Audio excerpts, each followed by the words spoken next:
Hi, this is Jim and welcome back to my YouTube channel. At ito na nga post ni David kagabi. Sabi niya, please visit my friend Vishan at Molito every weekend. Yummy shawarma. So ayun na nga, pampalubag yata nito ni David. Tutulong na lang siya sa iba, charot. At ito naman post galing sa Facebook si Barbie Fortesa. Ayan. Oh, yan yung buhok niya dun sa sa Pulang Araw, guys. Ganyan siya kaganda. Nung nakita ko ng personal. Ayan, napaka-cute niya, grabe. At kahapon nga ay nasa Arayat, Pampanga nga sila. Ayan ang pinost ni The Mir.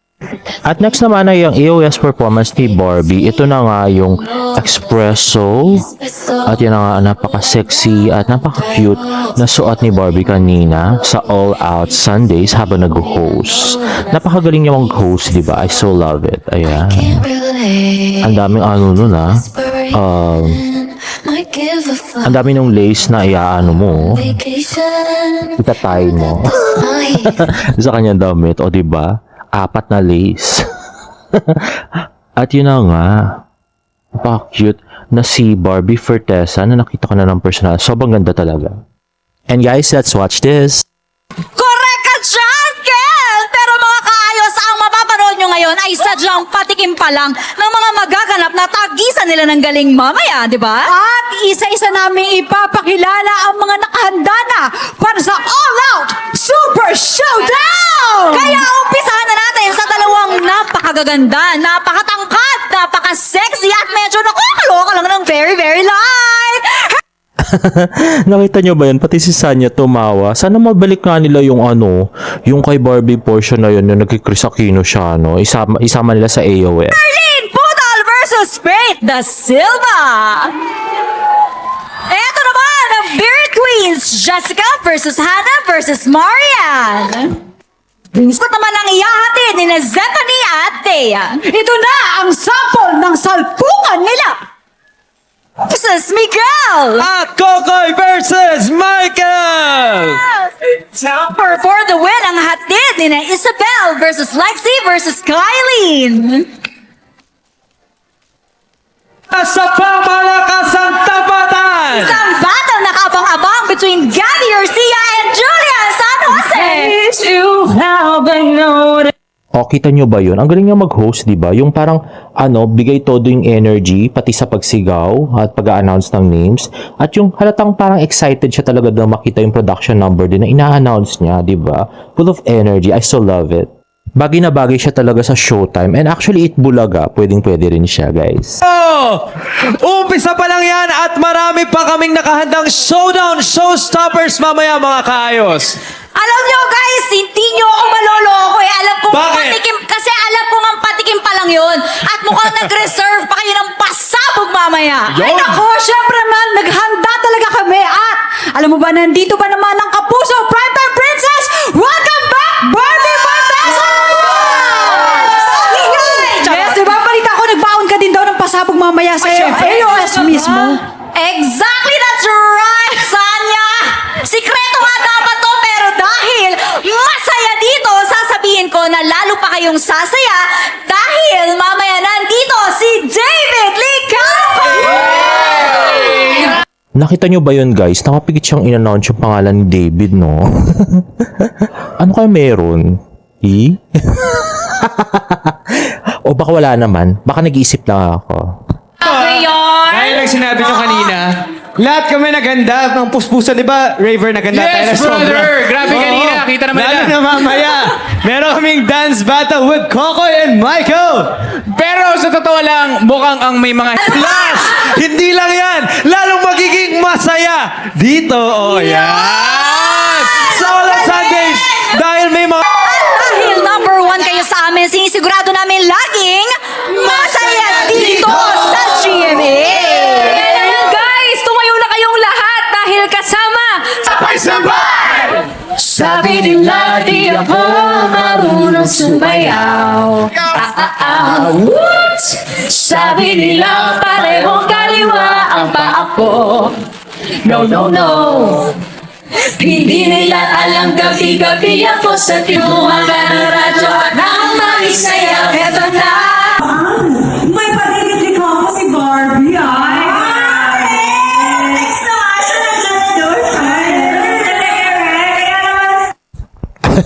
Parang kinilig ako very, very light lang. Siguro mga 5%.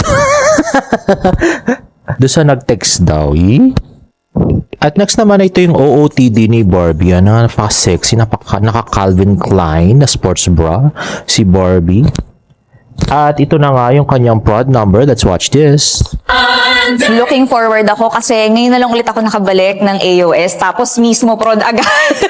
Sabi nila parang give us something na you haven't done before. Kumbaga hindi mo comfort zone. This time, yung ibibigay ni Barbie, isang maangas and full of swag na production.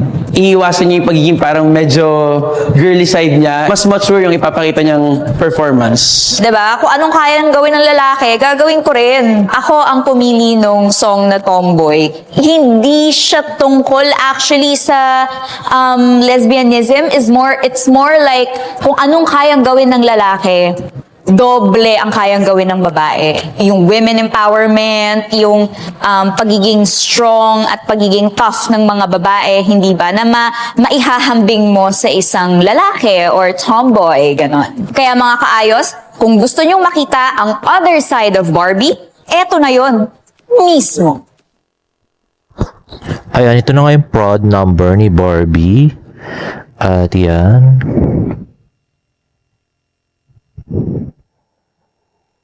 Ayan na nga. So, puro mukha ni Barbie. Barbinetics. At yan. Maangas na maangas. Nasayawan ni Barbie. Ayan. Ayun. Palagi ko siya yung pangatlo, no? Diba? Saan ba siya dyan? Ayan. Angas na Barbie Fortesa. Ayan, nasa gitna. Ay, oo, yung nasa gitna. Oo, diba? Sabi ko sa inyo si Barbie yun eh. Oo, diba? May pangusong-uso na rin siya. At yan, naka-cargo pants siya. Si David may ganyan din cargo pants, diba? Oo. At sports bra, napaka-sexy. At napaka-puti niya sa personal, guys. Napakaganda. At, yun na nga. Hataw na hataw si Barang. I still love it. Pero, actually, maganda yung prod niyang ito, but in the future, sana gumawa din siya ng mga prod na katulad nung kay Maha o kay Kim Chu, yung may sumasabit-sabit sa tapos medyo sexy, no? Mga ganon. Gusto ko makita. Total, mature na rin naman si Barbie. Siguro bagay na rin naman siya sa mga ganon-ganon style ng ng pagsasayaw. At gusto ko din makita kay Barbie yung dirty dancing siya. Yung siya yung mga binuhat-buhat-buhat gano'n, tapos silipad, no? Gano'n. Gusto ko makita sa kanya yon. Pwede sigurong partner like si Derek or kung pwede si David kung hindi siya busy, no? Sa business niya. Or si Alden, gano'n. Wag lang si Jack, please naman, no? Ganon. So, yan na nga. Napakaangas na si Barbie. Ayan. Napakagaling talaga sumayaw niya, no? So, she's all around talaga si Barbie, no? Sayawan. Pwede na yung kantahan din. Ayan. Tapos, comedy pa, drama pa, diba? Pwede na siyang multimedia star. Yung kantahan lang hindi masyado, pero yung sayawan, tsaka actingan yan, at tsaka hosting yan. The best si Barbie. Ayan na nga. So yun, sana nga marinig ng ng AOS yung request natin, yung Dirty Dancing o kaya yung mga Lamaha Salvador o kaya Kim Chu na na prod number kay Barang. Yung may palambitin, ganyan. Ayun. Ayan na nga.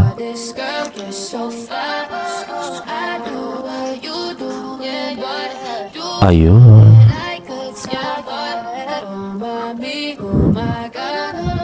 I so love it. Diba? Napaka-cute niya, no? Napaka-puti. Isa nanonood ako nito, no? Sa personal. Try ko nga, makiusap ako. Ayan. Ayun. O, diba? Swag na swag.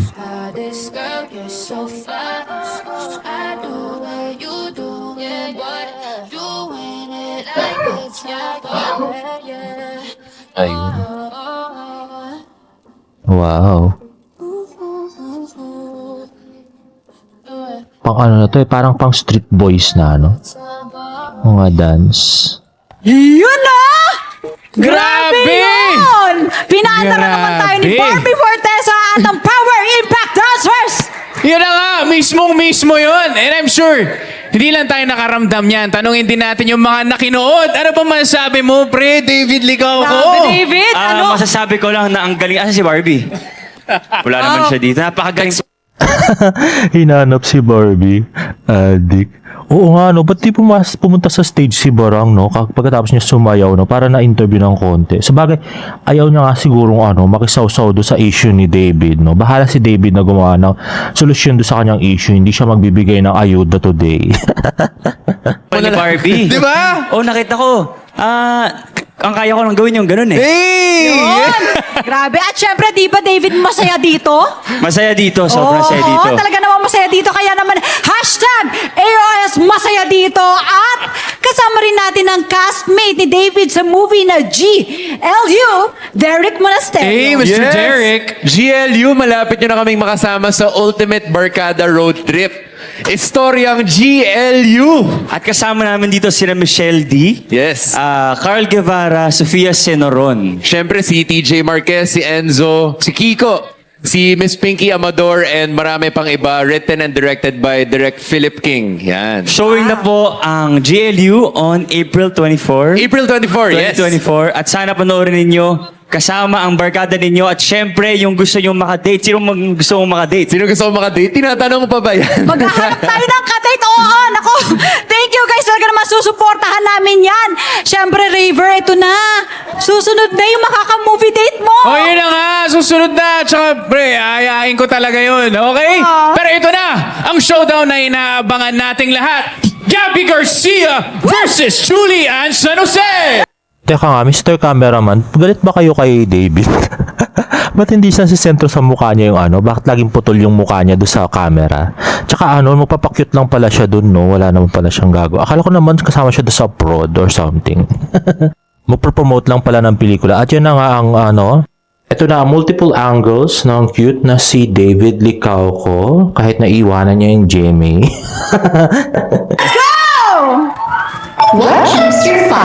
Ayun na nga, at para hindi masyadong dull si David tsaka si Derek, ay yun para nagdi-dribble si Derek para matawa ng konti si David at hindi sila masyadong doon, parang tuod lang.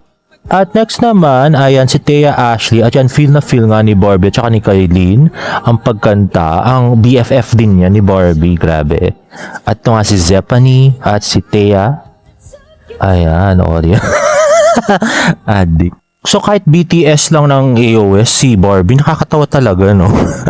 Nag-aano lang siya, naglulukuhan lang sila ng Kailin doon, pero nakakatawa, tsaka full of energy. At kanina nga 12:50 ay trending si Barbie, at ngayong 10 ng gabi ay trending ulit si Barbie at ang AOS. Ang galing. Pati si Miss Julie Ann San Jose actually.